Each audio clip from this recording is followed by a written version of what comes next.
Chapter 22. On the run again. Far away behind him, Jim could hear the beating of the drums and the blare of the trumpets and trombones and the roar of the crowd. When he paused to look around, he could see the glow of the huge tent and the dark shapes of caravans parked around the edge of the field. He could just make out which one was Giuglini's. He turned away again and ran until he could run no more. He reached a barn near a farmhouse. The door was open. He crept in and curled himself up in a pile of straw. His last thoughts, as sleep overtook him, were of something that Shrimps had said long ago. "I'd rather sleep in a barn full of rats, and have done that a time or two." Jim listened to the scurrying around him. Well, he thought, rats is charming company, brother. At least they knows where it's warm and dry. The cry of the farmyard cockerel woke him up, and the sun striping through the barn roof. Jim lay still and tense, listening to the sound of the farm workers making their way to the fields. When their voices had died away, he went out of the barn. Hens cluttered round him and squawked away again. An old woman, swaying as she walked, came out of the farm building, carrying 2 large pails. She swayed past the barn where Jim crouched, afraid. Her skirts sweeping up the hens' grain as they bobbed around her. She went into the milking shed. Jim could hear her talking to the cows and the low muttering the beasts made. He dared himself to creep out of the barn again. The old woman had left the kitchen door open, and Jim peeked in. He could see bread on the table, left over from the men's breakfast. Pies and cheeses and a big jug of milk. He slipped into the kitchen. Maybe, if he asked, the woman would give him food. Maybe she would shut him in a back room and fetch Grimy Nick. He didn't feel he could ever trust anyone again. He glanced around the yard and sneaked into the kitchen, stuffing as much food as he could into his mouth, cramming his pockets full until they bulged.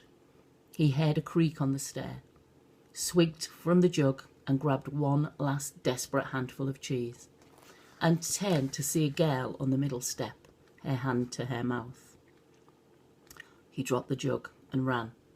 The girl followed him, shouting, the jug clattering still on the flagged floor. The old woman hurried out of her milking shed, and all the farm dogs barked. Jim was away like a hare before a hound, streaking up the lane. He had no idea now where he was.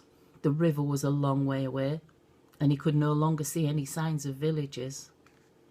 A stagecoach rumbled past, and he flung himself into the trees, turning his face away from the dust and the staring eyes of passengers. What if one of them was Grimy Nick, glittering with revenge? He limped steadily on. His leg hurt a lot now. He passed a family of beggars, trudging in their bare feet, bundles on their backs. "At least you don't have to carry anything," he said to himself. "You count yourself lucky, brother." His boots flapped as he walked. The nails had worked their ways out of the soles, and they were lolloping like tongues. Chuck 'em in a ditch, he told himself, but he knew he couldn't do that. They were Lizzie's boots from long ago. They were the only things he had to call his own, besides his name. He shoved one in each pocket. Now he couldn't even hear his own footsteps. Every now and again a lapwing squeaked in a ploughed field, or a small animal rustled in the hedgerow leaves, startling him.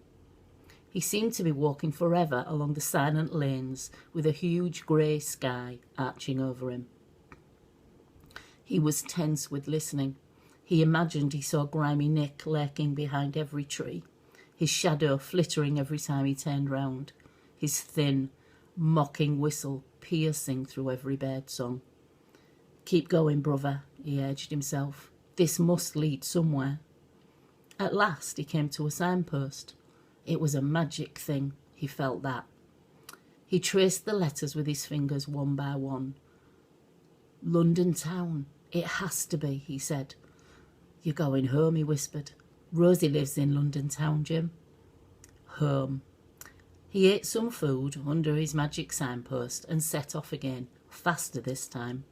The sun was setting low and red across the fields, but the air was becoming hazier and sootier. London was near. He knew that.